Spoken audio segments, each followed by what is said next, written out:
Hello boys and girls, today I'm going to be reading Jack and the Beanstalk by Barbara Vagnozzi. Jack and his mother were hungry and cold and winter was on the way.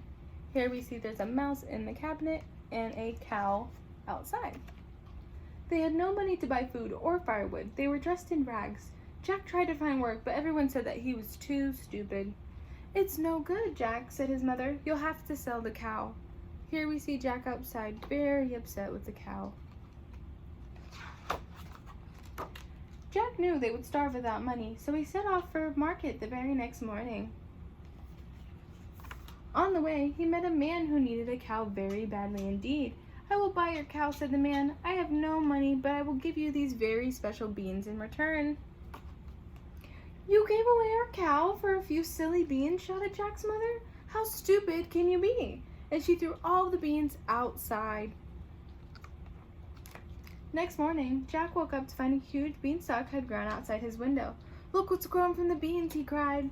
"Please don't climb up, Jack," said his mother. "You're all I have left in the world." "I must go," Jack replied, "but I promise I'll be back by bedtime." Here we see Jack climbing all the way up the beanstalk. Jack reached the top at last, where he found a magical hidden land. A fairy was even waiting for him. "Hello," she said. She explained that Jack's father had once owned all of this land, but a giant had killed him and taken it for himself. "We'll see about that," said Jack. "I've got to find the giant." So here we see Jack talking to the fairy. The giant's house was so big it was easy to find. To Jack's surprise, the door was opened not by a giant, but by a friendly woman. "Come in and hide quickly," she said. "My husband, the giant, loves to eat people, and you look nice and fresh." Here we see Jack greeted by the giant's wife at his castle. As Jack hid in a big cooking pot, he heard the giant singing, "Fee, fi, fo, fum, I smell the blood of a small human." "Don't be silly," said Jack's wife. "Sit down and eat your lunch. It's a salad." Here we see Jack hiding out in the cooking pot. As soon as the giant had finished his huge lunch, his wife brought a live hen and put it in front of him. "Now lay," the giant ordered. As Jack watched from his hiding place, a beautiful golden egg appeared from beneath the hen. Here we see the golden egg. By and by, the giant nodded off, his massive head resting on the table. Quickly, Jack jumped out of the pot and picked up the hen and the golden egg.